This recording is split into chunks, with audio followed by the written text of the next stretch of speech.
60 pounds of dead weight dragging you to the bottom of the blood-stained ocean.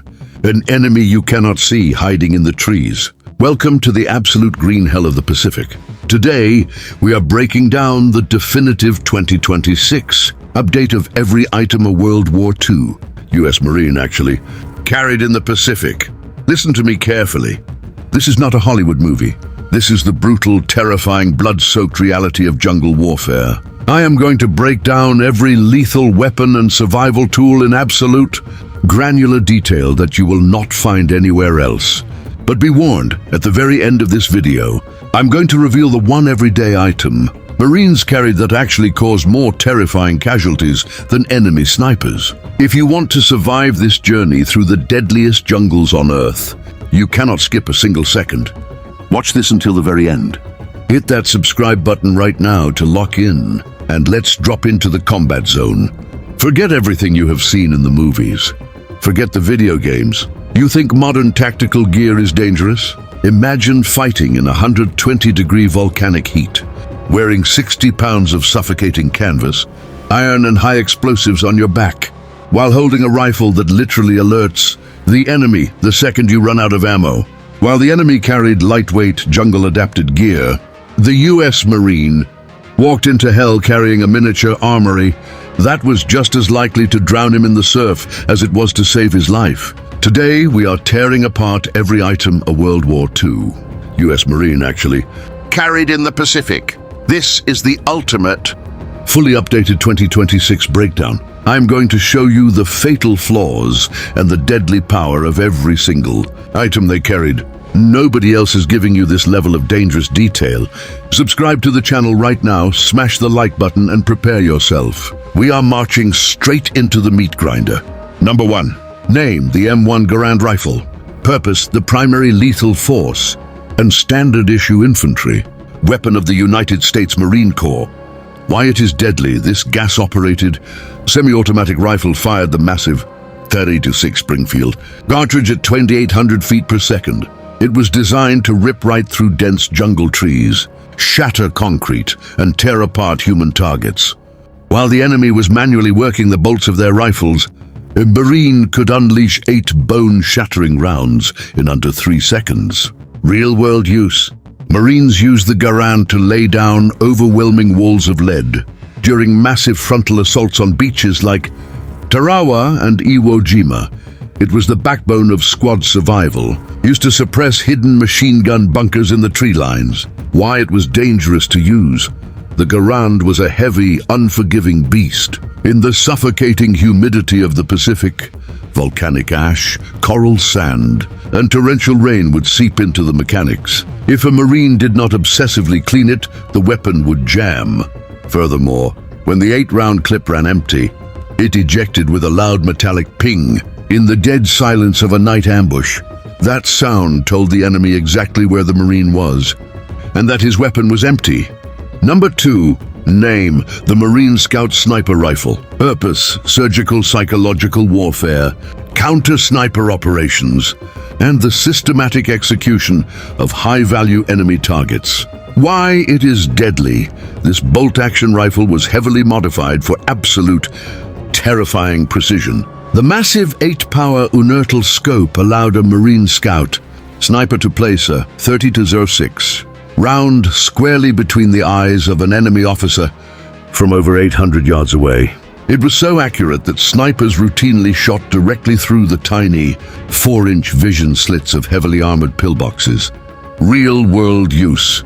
Marine snipers would crawl into the rotting jungle canopy, tie themselves to the branches so they wouldn't fall, and wait for days in the blistering heat without moving. They paralyzed entire enemy battalions. No one dared to move, knowing a crosshair was tracking their head. Why it was dangerous to use: being a sniper was essentially a suicide mission. The massive glass lenses of the Atis unertal scope would catch the glare of the blinding Pacific sun, acting like a mirror that instantly revealed the sniper's hidden location.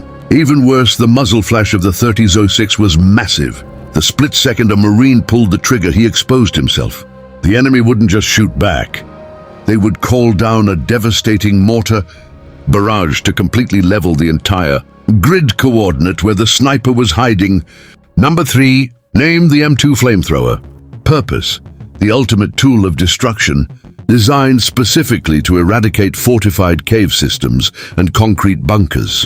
Why it is deadly: it unleashed a terrifying stream of thickened, burning napalm that burned at over 2,000 degrees Fahrenheit.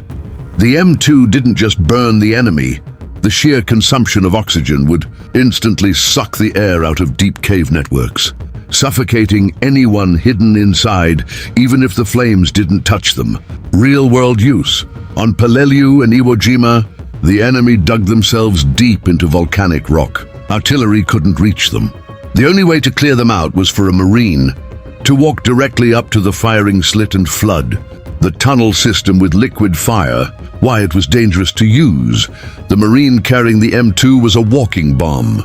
He had 70 pounds of highly pressurized, flammable liquid strapped to his back, making him incredibly slow and unable to run. He was the #1 target on the battlefield. Every single enemy sniper and machine gunner would instantly focus their fire on the flamethrower operator.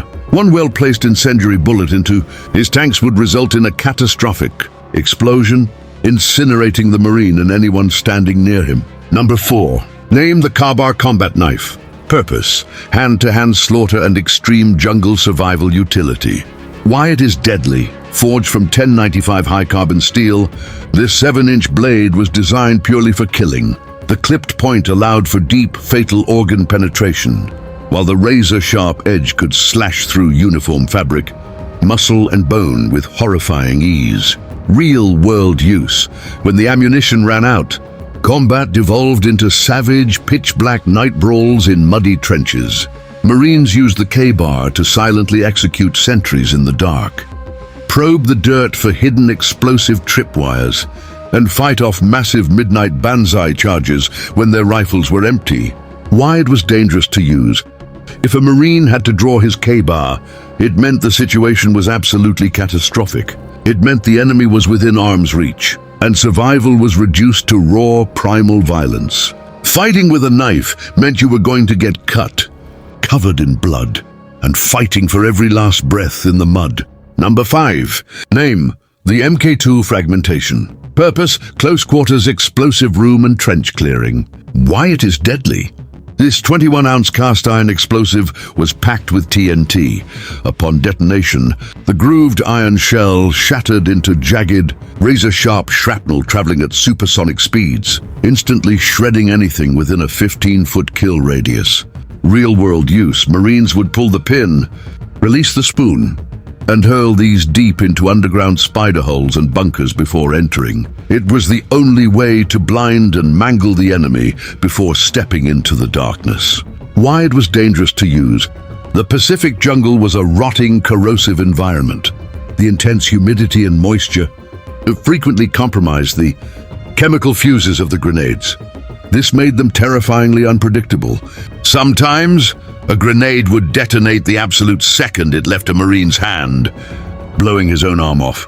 Other times, the fuse would burn too slowly, giving the enemy just enough time to pick it up and throw it right back into the Marine's foxhole.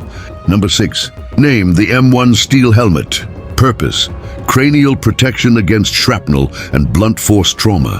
Why it is deadly: while meant for defense, in the brutal close-quarters combat of the Pacific, an empty rifle meant the heavy, 3-pound steel pot was often ripped off and used to smash an enemy's skull in hand-to-hand combat. Real-world use: Marines never took it off. They used it to deflect flying rocks from mortar blasts, to boil contaminated water over fires, and to hastily dig holes in the sand while machine gun fire snapped inches above their heads. Why it was dangerous to use: the M1 helmet was not bulletproof. A direct hit from a high-velocity rifle round would punch straight through the steel, turning the metal of the helmet itself into secondary shrapnel that would tear into the Marine's brain. Furthermore, the helmet trapped the 120-degree tropical heat against the skull. Marines routinely suffered from severe heat stroke and brain swelling simply from wearing their mandatory protective gear. Number 7. Name the M1943 entrenching tool. Purpose: digging life-saving foxholes and defensive trenches in hostile terrain. Why it is deadly? Marines routinely sharpened the edges of the folding steel spade with files until they were as sharp as an axe. In the chaotic, screaming frenzy of a night attack, a swung E-tool could instantly decapitate or dismember an attacking enemy soldier. Real-world use. The second a Marine stopped moving, he started digging. They had to carve out holes in solid coral rock and volcanic ash while under constant, terrifying artillery bombardment. Why it was dangerous to use: digging is exhausting. Doing it in 110-degree heat with very little water caused massive physical breakdown and dehydration. More dangerously, the physical act of swinging the shovel often forced the Marine to stand up or expose his upper body from the trench, making him an easy stationary target for enemy snipers waiting in the trees. Number 8. Name the Carlisle First Aid Pouch. Purpose: emergency battlefield trauma. Care to prevent a Marine from bleeding to death in the dirt. Why it is deadly? It wasn't deadly to the enemy. It was the only thing standing between a Marine and a gruesome death by infection. Real-world use: when a Marine's limb was torn open by a mortar shell, a corpsman or the Marine himself would rip open the packet and pour the crystalline sulfur powder directly into the raw, gaping wound. They would then tie the Carlisle bandage as brutally tight as humanly possible to stop the arterial bleeding. Why it was dangerous to use: the jungle was a festering petri dish of bacteria. If a wound was not immediately packed with sulfur powder, aggressive gangrene would set in within hours. The flesh would literally rot while the Marine was still alive. Administering first aid meant a Marine had to drop his weapon and focus on his bleeding friend, entirely exposing himself to the enemy fire that had just wounded his brother. Every single ounce of canvas, brass, and hardened steel a US Marine carried in the Pacific was a heavy, brutal burden designed for one singular terrifying purpose: total survival in the most hostile warfare environment in human history. They carried the weight of the world through monsoons, malaria, and relentless enemy fire. And the gear we just broke down decided who lived to see tomorrow and who died screaming in the mud. You have just survived the most dangerous, highly detailed, 2006 definitive breakdown of the Pacific Theater. If your heart is pounding and you respect the blood spilled in that jungle, you need to subscribe to this channel right now. Do not leave without hitting that subscribe button. Drop a like to honor the sheer grit of those Marines. And I want you to go to the comments right now and tell me, if you were dropped onto the black sands of Iwo Jima tomorrow, which of these items would you trust to keep you alive? Stay dangerous, stay subscribed, and I will see you in the next deep dive.